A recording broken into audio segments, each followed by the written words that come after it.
Morning news and hair oil సమర్పిస్తున్న business breakfast షోకి స్వాగతం. ఏషియన్ మార్కెట్స్లో ఒక పాజిటివ్ ట్రెండ్ కనిపిస్తోంది ఈ ఉదయం. నికాయ్ లాంటివి, హ్యాంగ్సింగ్ లాంటి ఇండిసెస్ స్ట్రాంగ్గా ట్రేడ్ అవుతున్నాయి. అండ్ ఒకటి రెండు ఇండిసెస్ మాత్రమే స్వల్ప నష్టాల్లో కనిపిస్తున్నాయి. సో మన మార్కెట్స్ కూడా ఇవాళ వరుస నష్టాల తర్వాత ఒక పాజిటివ్ ఓపెనింగ్ కోసం సిద్ధమవుతున్నాయి. లాస్ట్ నైట్ యుఎస్ మార్కెట్స్ నష్టాలతో క్లోజ్ అయ్యాయి. సో యుఎస్లో ఇన్ఫ్లేషన్ పెరుగుతోంది అంటూ Bank of America Merrill Lynch ఒక రిపోర్ట్ ఇవ్వడం జరిగింది. సో ఇన్వెస్టర్స్ హెడ్జింగ్ చేసుకోవాలి, ఎస్పెషల్లీ ఈక్విటీ ఇన్వెస్టర్స్ లాంటి వాళ్ళు హెడ్జింగ్ చేసుకోవాలి అగైనెస్ట్ కరోజివ్ అసెట్స్ అంటూ ఒక ప్రకటన ఇవ్వడం జరిగింది. ఆ ప్రభావం కొంత కనిపించింది లాస్ట్ నైట్.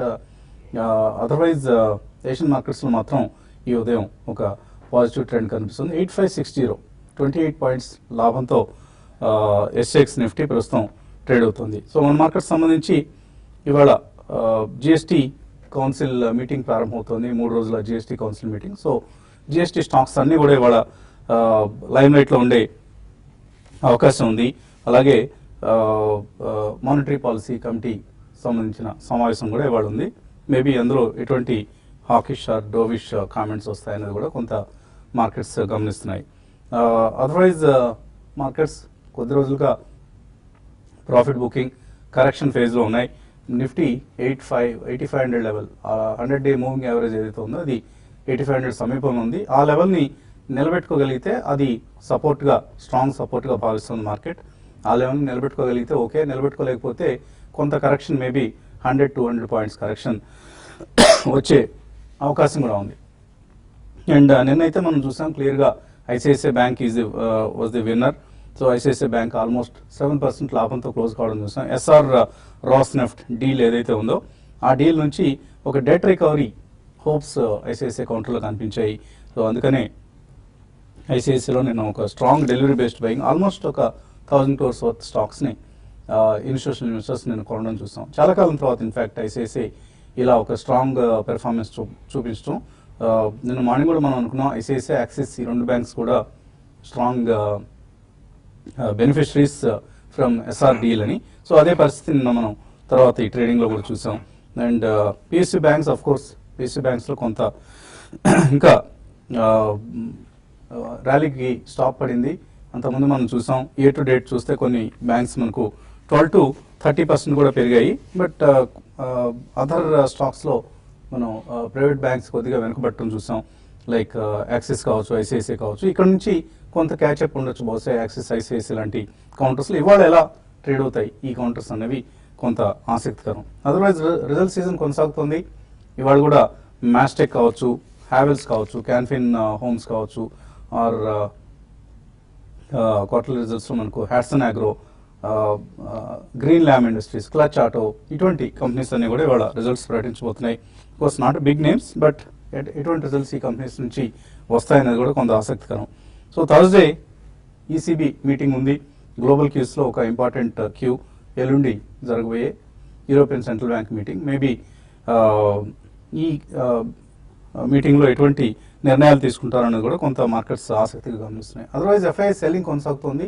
నిన్న కూడా మనం చూసాం 450 crores worth stocks FIs sell చేశారు.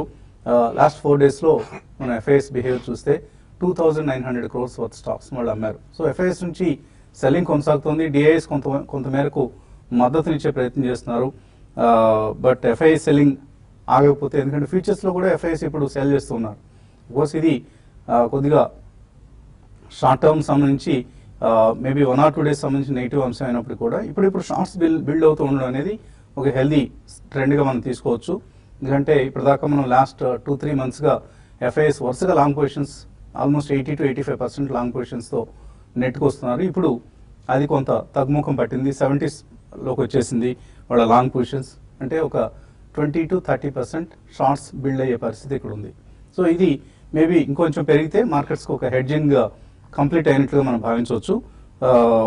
అండ్ ప్రస్తుతానికి మాత్రం ఐటీ కావచ్చు, ఫార్మా కావచ్చు, ఆటోస్ కావచ్చు, ఇలా కొద్దిగా ఆల్ సెక్టర్స్లో మనం వీక్నెస్సే కొనసాగే అవకాశం ఉంది. అండ్ స్టాక్ స్పెసిఫిక్ యాక్షన్ కూడా కొనసాగే అవకాశం ఉంది. ఇవాళైతే 8500-8600 ఈ రేంజ్లో నిఫ్టీ ట్రేడ్ అవుతుంది. సో మేబీ కొద్దిగా లాంగ్ బయాస్తో లాంగ్ పొజిషన్స్ తీసుకోవడానికి అనుకూలంగా ఉన్న రోజు ఇది.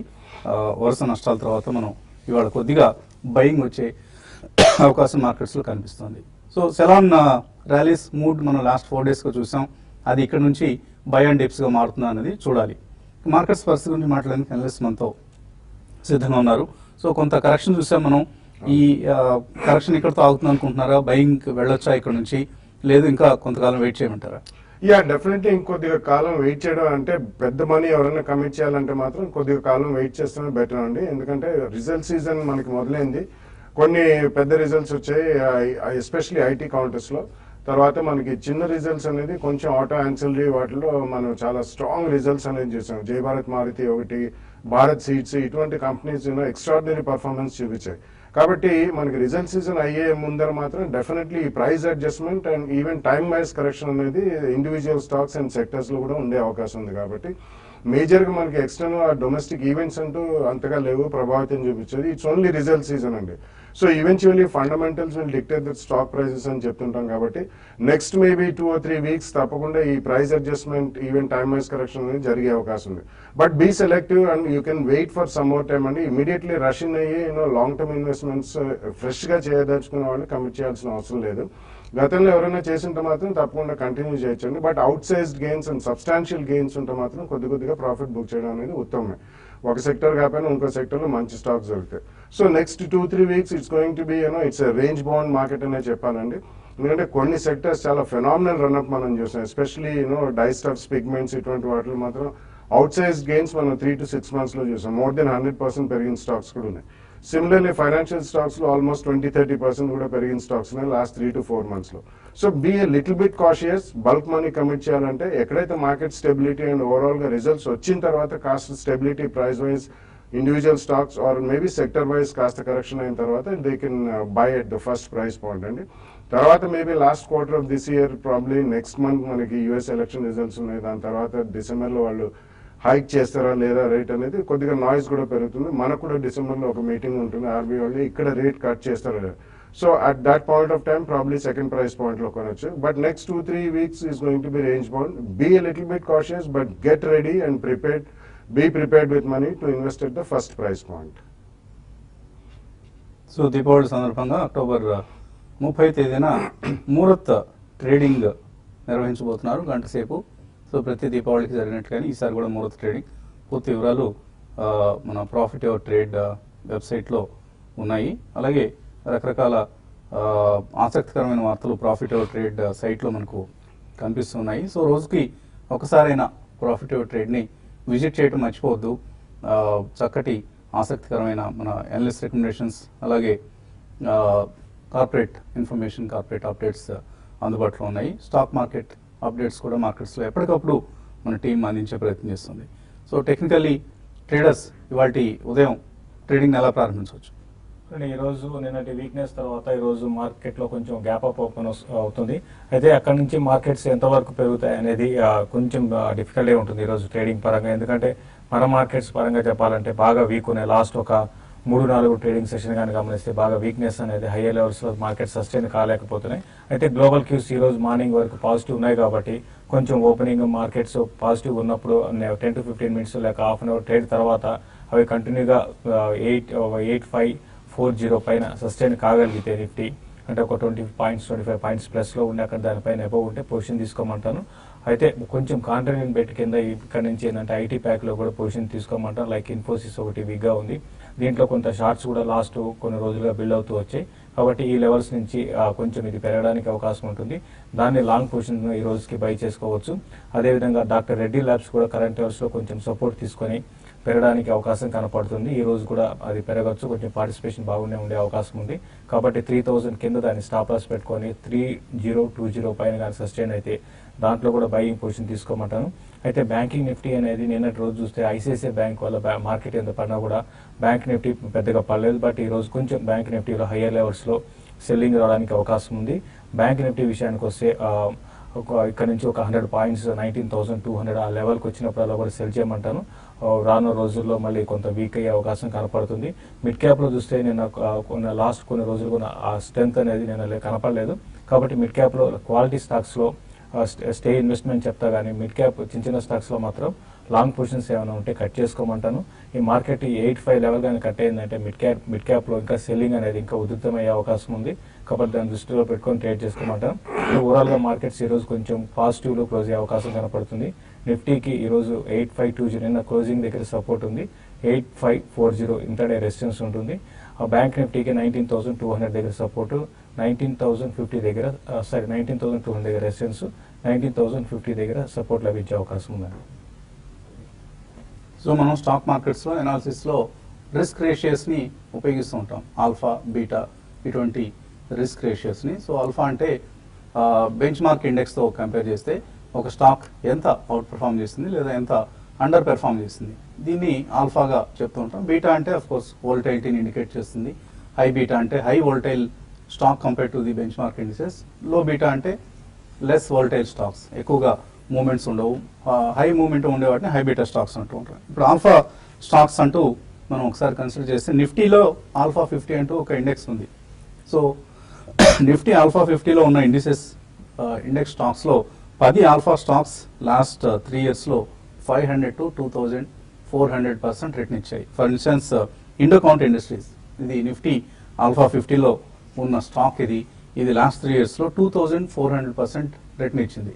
సో జూబ్లెంట్ లైఫ్ సైన్సెస్ కావచ్చు, మణపురం ఫైనాన్స్ కావచ్చు, Balrampur Chini, Godfrey Phillips, Vakrangee Software, KPIT Technologies, EID Parry, Jet Airways, Intellect Design Arena, అలాగే ఇండియా బుల్స్ రియల్ ఎస్టేట్, ఇవన్నీ కూడా ఆల్ఫా నిఫ్టీ ఆల్ఫా 50 ఇండెక్స్లో హైయర్ వెయిటేజ్ ఉన్న స్టాక్స్. ఈ స్టాక్స్లో మనకు కొన్ని అయితే ఇందాక అంటున్నట్లుగా ఇండోకౌంట్ లాంటి 2,400% రిటర్న్ ఇచ్చింది. Even stock like lesser known stock like SRF,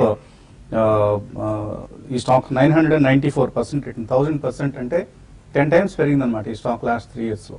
so ఇలా మనం కొన్ని ఆల్ఫా 50లో ఉన్న స్టాక్స్ని కూడా మన పోర్ట్ఫోలియోలో యాడ్ చేసుకుంటే, అంటే ఎప్పటికప్పుడు ఆల్ఫా 50లో ఉండే స్టాక్స్ని ఎన్ఎస్సి చర్న్ చేస్తూ ఉంటుంది.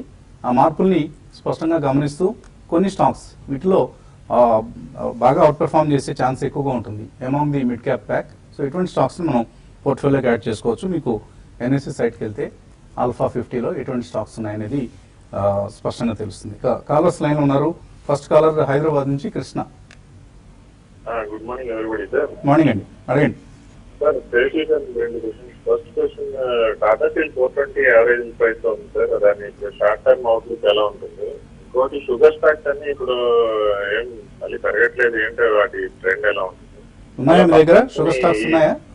షుగర్ స్టాక్స్ జనరల్ గా ఓవరాల్ గా అన్ని స్టాక్స్ ఇప్పుడు అంటే దాని రన్అప్ ఆగిపోయింది. అంటే ఇప్పుడు ఫెస్టివ్ సీజన్ ఇప్పుడు అన్ని సేల్స్ ఉంటాయి, సెకండ్ క్వార్టర్ ప్రాఫిట్ వాళ్ళని పెరుగుతాయి అన్నారు. అది కొంచెం షుగర్ స్టాక్స్ ట్రెండ్ ఏంటి, షార్ట్ టర్మ్ అయిపోయినట్టయినా బ్లాక్ గా ఉంటుందా? అంటే మీ దగ్గర ఉన్నాయా స్టాక్స్ షుగర్ ప్యాక్ లో ఏమైనా? ఇంకా లేదు సార్, ఎక్కువ ఫస్ట్ వాచ్ చేస్తున్నాను. యుగార్, ఈ బలరాంపూర్ చీని ఇవన్నీ చూస్తుంటే అన్నింటే ఆగిపోయాయి షుగర్ స్టాక్స్. మనకు బాగా ఫాస్ట్ గా పెరిగాయి. అలాగే భారత్ అని ఇంటలెక్ట్ డిజైన్ ఏరియా ఈ ప్రైస్ లో తీసుకొచ్చారు ఒకటి అనమాట. టాటా స్టీల్ ఒకటి, ఇంటలెక్ట్ డిజైన్ టాటా స్టీల్ విషయానికి వస్తే మీరు ఫ్రెష్ బయింగ్ అయితే వద్దండి. ఆల్రెడీ మీరు దగ్గర ఉంటే మాత్రం మీరు టాటా స్టీల్ హోల్డ్ చేయొచ్చు. రీసెంట్ డేస్ లో లాస్ట్ ఒక మనకి 3-4 నెలలుగా చూసుకుంటే మెటల్ స్టాక్స్ చాలా అవుట్ పర్ఫార్మ్ చేసాయండి. అందులో టాటా స్టీల్ ఆల్మోస్ట్ మనకి డబుల్ కూడా అయింది మనకి ఒక 5-6 నెలలుగా చూసుకుంటే. కాబట్టి 420 దగ్గర కొంచెం రెసిస్టెన్స్ అనేది టాటా స్టీల్ ఫేస్ చేయొచ్చు, కొంచెం ఈ లెవెల్ ఆగొచ్చు అండి. కాబట్టి మీరు ఫ్రెష్ ఇన్వెస్ట్మెంట్ అయితే వద్దు, మీరు ఆల్రెడీ ఉంటే మాత్రం పొజిషన్ హోల్డ్ చేయమంటారు. తర్వాత షుగర్ కంపెనీస్ గురించి అడిగారు. మీరు అన్నది కరెక్ట్ అండి. లాస్ట్ ఒక 2-3 నెలలుగా పెద్దగా 1-2 రోజులు పెరిగినా కూడా మళ్ళీ ఇమీడియట్ గా షుగర్ కంపెనీస్ లో షుగర్ స్టాక్స్ లో ప్రాఫిట్ బుకింగ్ వస్తుంది. బట్ ఇది ఒక కొన్ని రోజులు కన్సాలిడేట్ అవుతుందండి. ఎందుకంటే లాస్ట్ ఒక 1 year గా చూసుకుంటే నాన్ స్టాప్ గా పెరుగుతూ వచ్చాయి. కాబట్టి కొంచెం ఈ లెవెల్లో ఆగవచ్చండి. అయితే నెక్స్ట్ 2-3 నెలలకు మనం చూసుకుంటే పెద్దగా డౌన్ సైడ్ అయితే పెద్దగా లేవండి. కాబట్టి కొంచెం వెయిట్ చేసి మీరు రిజల్ట్ తర్వాత మీరు అన్నట్టుగా బలరాంపూర్ చిన్ని కానీ ధంపూర్ షేర్ కానీ మీరు కరెక్షన్స్ లో నెక్స్ట్ 4 to 5 months కి పొజిషనల్ ట్రేడింగ్ పరంగా బై చేసుకోవచ్చు. తర్వాత caller Gopinath. Hello sir.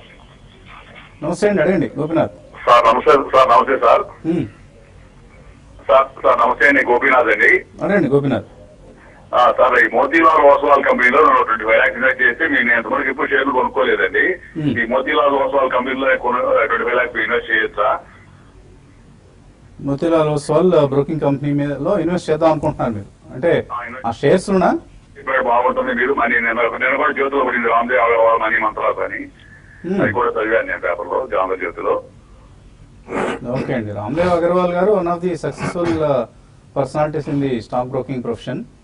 But అలా అని చెప్పేసి మోతీలాల్ ఓస్వాల్ షేర్లు ఇప్పుడు కొనుక్కోవచ్చు. ఆయన 25 లక్షల రూపాయలు అంటే ఇన్వెస్ట్ 25 లక్షలు వాళ్ళది ఒక పిఎంఎస్ స్కీమ్ ఉందండి. సో ప్రాబబ్లీ అది అడుగుతున్నారో, Motilal Oswal company listed share కొనాలనుకుంటున్నారో తెలీదు.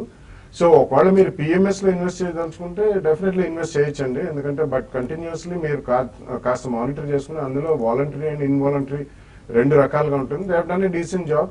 అంటే last 1 or 2 years performance has been very good. లేదు, నెంబర్ 2 మీరు Motilal Oswal company listed share కొనుక్కోవాలనుకుంటున్నారా, అబౌట్ 500 రూపీస్ ఉందండి. అది లాస్ట్ 1 year లో ఆల్మోస్ట్ మోర్ దెన్ డబుల్ అయింది. బట్ లాంగ్ టర్మ్ మీకు డెఫినెట్లీ ఒక వ్యూ ఉంటే, అట్లీస్ట్ 3 years ప్లస్ వ్యూ ఉంటే తప్పకుండా కొనుక్కోవచ్చు ఆ షేర్ కూడా. ఎందుకంటే వాళ్ళకు కూడా డిఫరెంట్ వర్టికల్స్ ఉన్నాయి. వాళ్ళకి హౌసింగ్ ఫైనాన్స్ ఉంది, ప్లస్ వాళ్ళు ప్రైవేట్ ఈక్విటీ కూడా చాలా డిఫరెంట్ వర్టికల్స్ లో చేస్తారు. ఒక్కొక్కసారి ఆ ప్రైవేట్ ఈక్విటీ మానిటైజ్ చేసినప్పుడు, అంటే ఆ షేర్లు అమ్మినప్పుడు ఈ కంపెనీలో ప్రాఫిట్స్ చాలా హెవీగా పెరుగుతాయి. సో రీసెంట్లీ ఒక ఏఆర్సీ ఇన్వెస్ట్మెంట్స్ అని ఒక కంపెనీలో కూడా చేశారు. అందులో ఆల్మోస్ట్ 100 times వాళ్ళకి ప్రాఫిట్స్ వచ్చాయి. సో అటువంటి వాటిలో ఒక్కొక్క క్వార్టర్లో ఏదైనా రిజల్ట్స్ లో కొద్దిగా వాళ్ళు ఈక్విటీ స్టేక్ అమ్మినా heavy profits. Overall it's a good company అండి. You can go ahead and invest. First ఈ రిజల్ట్స్ వచ్చిన తర్వాత ఫస్ట్ ప్రైస్ పాయింట్ లో చేసుకుని ఒక 10-15% కరెక్షన్ వస్తే సెకండ్ ప్రైస్ పాయింట్ లో విత్ 3 to 5 year వ్యూ కొనుక్కోవచ్చు. ఇన్వెస్టర్స్ నుంచి కాల్స్ కొనసాగించబోయే ముందు చిన్న బ్రేక్ తీసుకున్నారు.